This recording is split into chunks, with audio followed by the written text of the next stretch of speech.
नारायण।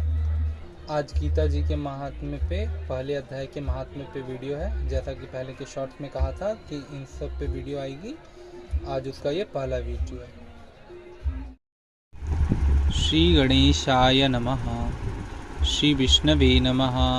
लक्ष्मी नारायणाभ्याम नमः। उमा महेश्वराभ्याम नमः। श्री गुरुवे नमः। श्रीमद्भगवद गीता के पहले अध्याय का महात्म्य। श्री पार्वती जी ने कहा, भगवान आप सब तत्वों के ज्ञाता है। आपकी कृपा से मुझे श्री विष्णु संबंधित नाना प्रकार के धर्म सुनने को मिले जो समस्त लोकों को उद्धार करने वाले हैं। देवेश, अब मैं गीता के महात्म्य सुनना चाहती हूँ, जिसका श्रवण करने से श्री हरि में भक्ति बढ़ती है। श्री महादेव जी बोले, जिनका विग्रह अलसी के पुष्प की भांति श्याम वर्ण है, पक्षीराज गरुण ही जिनके वाहन हैं, जो अपनी महिमा से कभी च्युत नहीं होते तथा शेषनाग की सैया पर शयन करते हैं, उन भगवान महाविष्णु की हम उपासना करते हैं। एक समय की बात है, मूढ़ दैत्यनाशक भगवान विष्णु शेषनाग की रमणीय सैया पर सर्पपूर्वक विराजमान थे। उस समय समस्त लोकों के आनंद देने वाली भगवती लक्ष्मी आनंद पूर्वक प्रश्न किया। श्री लक्ष्मी जी ने पूछा, भगवान आप संपूर्ण जगत को पालन करते हुए भी अपने ऐश्वर्य के प्रति उदासीन से होकर इस क्षीर सागर में नींद ले रहे हैं, इसका क्या कारण है? श्री भगवान बोले, सुमुखी मैं नींद नहीं लेता, अपितु तत्व का अनुसरण करने वाली अंतर्दृष्टि के द्वारा अपने ही माहेश्वर तेज का साक्षात्कार कर रहा हूँ। देवी, यह वही तेज है जिसका योगी पुरुष कुशाग्र बुद्धि द्वारा अपने अंतःकरण में दर्शन करते हैं तथा जिसके मीमांसक विद्वान वेदों का सार तत्व निश्चित करते हैं। वह माहेश्वर तेज एक अजर प्रकाश स्वरूप आत्मरूप रोग शोक से रहित अखंड आनंद का पुंज निष्पिंद निरह और तथा द्वैत रहित है। इस जगत का जीवन उसी के अधीन है, मैं उसी का अनुभव करता हूँ। हे देवेश्वरी, यही कारण है कि मैं तुम्हें नींद लेता सा प्रतीत हो रहा हूँ। श्री लक्ष्मी ने कहा, ऋषिकेश आप ही योगी पुरुषों के ध्येय है, आपके अतिरिक्त कोई भी ध्यान करने योग्य तत्व नहीं है। यह जानकर मुझे कौतूहल हो रहा है, इस चराचर जगत की सृष्टि संहार करने वाले स्वयं आप ही है, आप सर्वसमर्थ है। इस प्रकार के स्थिति में होकर भी यदि आप उस परम तत्व से भिन्न हैं तो मुझे उसका बोध कराइए। श्री भगवान बोले, प्रिय आत्मा का स्वरूप द्वैत अद्वैत पृथक भाव अभाव मुक्त तथा आदि और अंत से रहित है।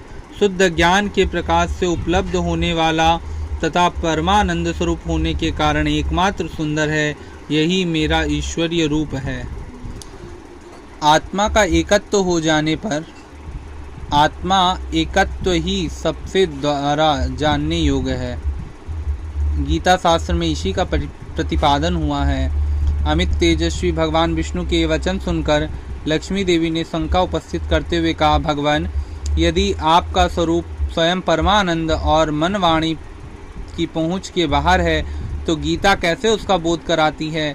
मेरे इस संदेह का आप निवारण कीजिए। श्री भगवान बोले, सुंदरी सुनो, मैं गीता के अपनी स्थिति का वर्णन करता हूँ। क्रमशः 5 अध्यायों को तुम मेरे 5 मुख जानो, 10 अध्याय को 10 भुजाएं समझो तथा 1 अध्याय को उदर और 2 अध्यायों को चरण कमल जानो।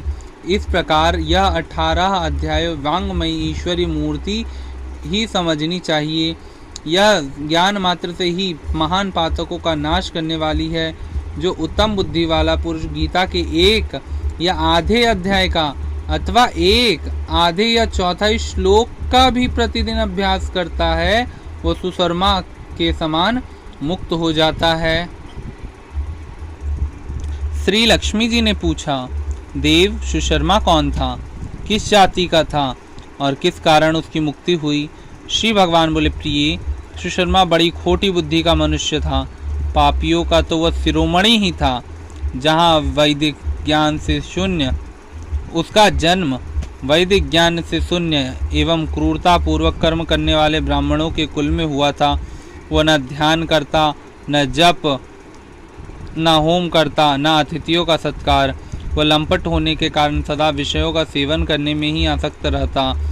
हल जोतता, पत्ते बेचकर जीविका चलाता। उसे मदिरा पीने का व्यसन था तथा वह मांस भी खाया करता था। इस प्रकार उसने अपने जीवन का दीर्घ काल व्यतीत कर दिया। एक दिन मूढ़ बुद्धि सुशर्मा पत्ता लेने के लिए किसी ऋषि वाटिका में घूम रहा था। इस बीच काल रूपधारी सांप ने उसे डस लिया। सुशर्मा की मृत्यु हो गई। तदंतर वह अनेक नरकों में वहां जाकर यातनाएं भोगकर मर्त्यलोक लौट आया और यहाँ बोझ ढोने वाला बैल हुआ। उस समय किसी पंगु ने अपने जीवन को आराम से व्यतीत करने के लिए उसे खरीद लिया। बैल ने अपनी पीठ पर पंगु का भार ढोते हुए बड़े कष्ट से 7-8 वर्ष बिताए। एक दिन पंगु किसी ऊंचे स्थान पर बहुत देर तक बड़ी तेजी के साथ उस बैल को घुमाया। इससे वह थक कर बड़े वेग से पृथ्वी पर गिरा और मूर्छित हो गया। उस समय वहां कौतूहलवश आकृष्ट हो बहुत से लोग एकत्रित हो गए। उस जन समुदाय में से किसी पुण्यात्मा व्यक्ति ने उस बैल के कल्याण करने के लिए अपना पुण्य दान किया। तत्पश्चात कुछ दूसरे लोगों ने भी अपने अपने पुण्यों का दान करके उन्हें उसके लिए दान किया। उस भीड़ में एक वैश्या भी खड़ी थी। उसे अपने पुण्य का पता नहीं था, तो भी उसने लोगों को देखा देखी उस बैल के लिए कुछ त्याग दिया। तदंतर यमराज के दूत उस मरे हुए प्राणी को पहले यमपुरी ले गए। वहां यह विचार कर कि यह वैश्या के दिए हुए पुण्य से पुण्यवान हो गया है, उसे छोड़ दिया गया। फिर वह भूलोक में आकर उत्तम कुल और शील वाले ब्राह्मण के घर उत्पन्न हुआ। उस समय भी वह अपने पूर्व जन्म की बात स्मरण बना रहा।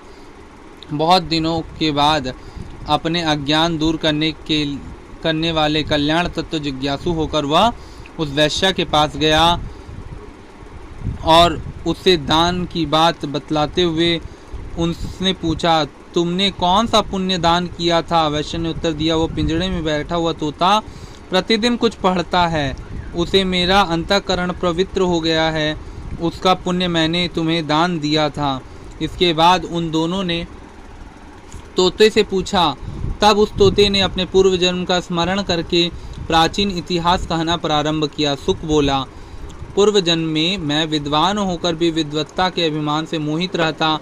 मेरा राग द्वेष इतना बढ़ गया था कि मैं गुणवान विद्वानों के प्रति द्वेष ईर्ष्या भाव रखने लगा। फिर समयानुसार मेरी मृत्यु हो गई और मैं अनेक घृणित लोगों में भटकता फिरा। उसके बाद इस लोक में आया। सद्गुरु की अत्यंत निंदा करने के कारण तोते के कुल में मेरा जन्म हुआ। पापी होने के कारण छोटी अवस्था में ही मेरी माता और पिता से वियोग हो गया। एक दिन मैं ग्रीष्म ऋतु तपे हुए मार्ग पर पड़ा था। वहां से कुछ श्रेष्ठ मुनि ने मुझे उठाया लाए और महात्मा के आश्रम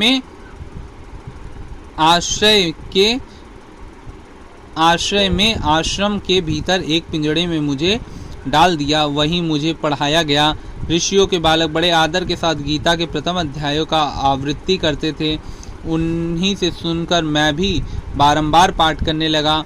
इसी बीच एक चोरी करने वाले बहेलिये ने मुझे चुरा लिया। तत्पश्चात इस देवी ने मुझे खरीद लिया।